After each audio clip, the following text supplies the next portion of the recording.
Proklamasi. Kami, bangsa Indonesia, dengan ini menyatakan kemerdekaan Indonesia. Hal-hal yang mengenai pemindahan kekuasaan dan lain-lain diselenggarakan dengan cara saksama dan dalam tempo yang sesingkat-singkatnya. Jakarta, 17 Agustus 1945,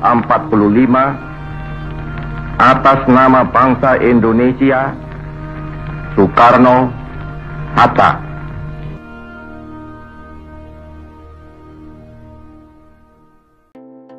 Assalamualaikum warahmatullahi wabarakatuh. Halo anak hebat, semoga kalian dalam keadaan sehat dan bersemangat untuk belajar hari ini ya. Anak hebat, tadi kalian sudah menyaksikan video proklamasi pada tanggal 17 Agustus 1945. Apakah kalian tahu siapa yang membacakan proklamasi pada waktu tersebut? Ya, beliau adalah Insinyur Soekarno dan Muhammad Hatta. Kali ini kita akan belajar sikap kepahlawanan dan keteladanan sosok Muhammad Hatta yang merupakan wakil presiden pertama dan proklamator kemerdekaan. Mari kita simak informasi berikut ini.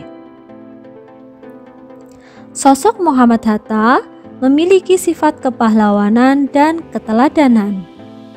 Muhammad Hatta lahir dengan nama Muhammad Attar, populer sebagai Bung Hatta. Tempat lahir di Fort de Kock, sekarang Bukit Tinggi, Sumatera Barat, Hindia Belanda pada tanggal 12 Agustus 1902. Beliau meninggal di Jakarta 14 Maret 1980. Muhammad Hatta adalah pejuang, negarawan, ekonom, dan juga wakil presiden Indonesia yang pertama.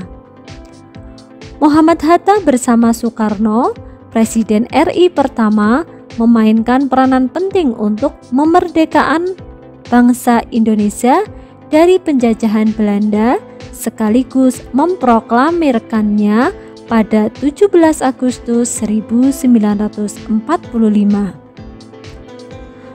Bung Hatta juga pernah menjabat sebagai Perdana Menteri dalam Kabinet Hatta I, Hatta II, dan RIS. Ia mundur dari jabatan Wakil Presiden pada tahun 1956. Hatta juga dikenal sebagai Bapak Koperasi Indonesia. Bandar Udara Internasional Tangerang, Banten, Bandara Udara Soekarno-Hatta, menggunakan namanya sebagai penghormatan terhadap jasa-jasanya. Pada tahun 1980, ia meninggal dan dimakamkan di Tanah Kusir, Jakarta. Bung Hatta ditetapkan sebagai salah satu pahlawan nasional Indonesia pada tanggal 23 Oktober 1986 melalui Kepres nomor 081-TK-1986. Sifat kepahlawanan dan keteladanan sosok Muhammad Hatta. Setelah mengerti dan memahami jasa-jasa yang telah dilakukan oleh Bung Hatta terhadap Indonesia, kita juga harus dapat memetik dan mencontoh pribadi baiknya. Berikut sedikit kisah hidup yang sedikit banyak dapat kita jadikan inspirasi dan motivasi dalam kehidupan. Pertama, Muhammad Hatta merupakan sosok yang sederhana dan baik hati. Pada tahun 1950-an, Bali adalah sebuah merek sepatu yang bermutu tinggi dan tidak murah. Bung Hatta, wakil presiden pertama RI, berminat pada sepatu itu.